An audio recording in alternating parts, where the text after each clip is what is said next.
அனைவருக்குமே வணக்கம். சற்று முன் கிடைத்திருக்கக்கூடிய ஒரு மிக மிக முக்கியமான செய்தி ஒன்று வெளியாகி உள்ளது.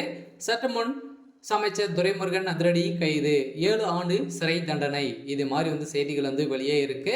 ஸோ இப்போ பார்த்தீங்கன்னா 2-3 நாட்களாகவே பார்த்தீங்கன்னா அமைச்சர் துரைமுருகன் அவருடைய வீட்டில் 2வது நாளாக ரெய்டுகள் நடந்து முடிந்திருக்கு இல்லையா. ஸோ இன்றும் பார்த்தீங்கன்னா 3வது நாளாக நடக்க போகுது.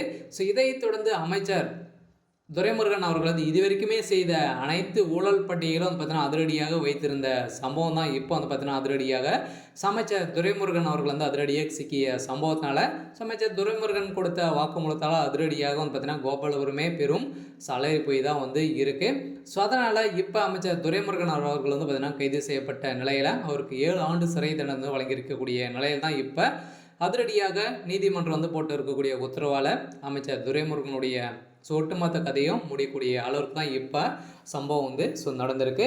ஸோ இந்த சம்பவத்தின் அடிப்படையில் பார்த்தீங்கன்னா இப்போ அமைச்சர் துரைமுருகன் அவர்கள் பார்த்தீங்கன்னா என்ன செய்ய போகிறாரு அப்படின்றத ஒரு பெரிய கேள்விக்குறியாக இருந்தாலும் அவருடைய வீடுகளும் சம்மந்தப்பட்ட நிறுவனங்களிலும் பார்த்தீங்கன்னா 2-3 நாட்களாகவே ரைடுகள் நடந்துட்டு வரும் நிலையில் எக்கச்சக்கமான டாக்குமெண்ட்டுகளும் மூட்டையாக பணங்கள் சிக்கிய சம்பவம் தான் பார்த்தீங்கன்னா இப்போ அவருடைய வாழ்க்கையே முடிக்கக்கூடிய சம்பவம் நடந்திருக்கு இல்லையா. ஸோ இப்போ பார்த்தீங்கன்னா வருகின்ற 2026 திமுகவுடைய ஆட்சி உட்காரக்கூடிய நிலைக்கு இந்த பணங்களெல்லாம் புழக்கத்தில் இருக்குது.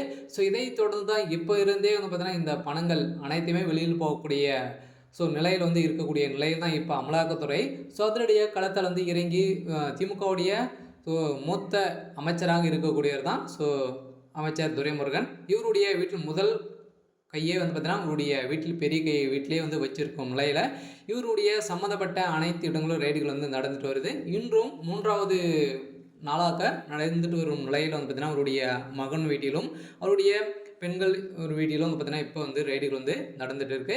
இந்த ரைடில் நிறைய டாக்குமெண்ட்டுகள் சிக்கிய போலியான டாக்குமெண்ட்டுகள் சிக்கியிருக்கு. இதனால் எக்கச்சக்கமான ஊழல் செஞ்சுருக்காரு ஏற்கனவே. மணல் கொள்ளை விவகாரத்தில் சிக்கியிருந்த நிலையில் இந்த மணல் அள்ளப்பட்ட விவகாரத்திலும் இப்போ பார்த்தீங்கன்னா அதிரடியாக இந்த மணல் அள்ளப்பட்ட விவகாரத்திலும் இப்போ அதிரடியாக பார்த்தீங்கன்னா சிக்கியிருக்காரு. அதனால் இப்போ இந்த மணல் கொள்ளையிலே 60,000 கோடி ஊழல் செஞ்சுருக்காரு அப்படின்ற மாதிரி ஏற்கனவே வெளியே இருந்த செய்தியால் இப்போ மீண்டும் பார்த்தீங்கன்னா எக்கச்சக்கமான பணங்கள் வைத்திருந்த நிலையில் தான் இப்போ அதிரடியாக அமைச்சர் துரைமுருகன் கைது செய்யப்பட்டிருக்காரு. இப்போ அவருக்கு பார்த்தீங்கன்னா நீதிமன்றம் 7 ஆண்டு சிறை தண்டனை வழங்கலாம் அப்படின்ற மாதிரி பார்த்தீங்கன்னா இப்போ முடிவு எடுத்திருக்கக்கூடிய நிலையில் தான் அமைச்சர் துரைமுருகனுடைய பினாமியாக இருக்கக்கூடிய ஒருவர் பார்த்தீங்கன்னா இப்போ அவர் கொடுத்த வாக்குமூலத்தால் தான் அமைச்சர் துரைமுருகன் அவர்களே பெரும் கதி கலங்கி போய் தான் இருக்கார். அதனால் என்ன நடக்க போகுது அப்படின்றத நாம் வெயிட் பண்ணி பார்க்கலாம். அதுக்கு முன்னாடி நம்ம சேனலுக்கு இப்போ தான் முதல் முறையாக வந்திருக்கீங்க அப்படின்னா மறக்காமல் நம்மளுடைய சேனலை சப்ஸ்கிரைப் பண்ணி சப்போர்ட் பண்ணுங்கள். தேங்க்யூ.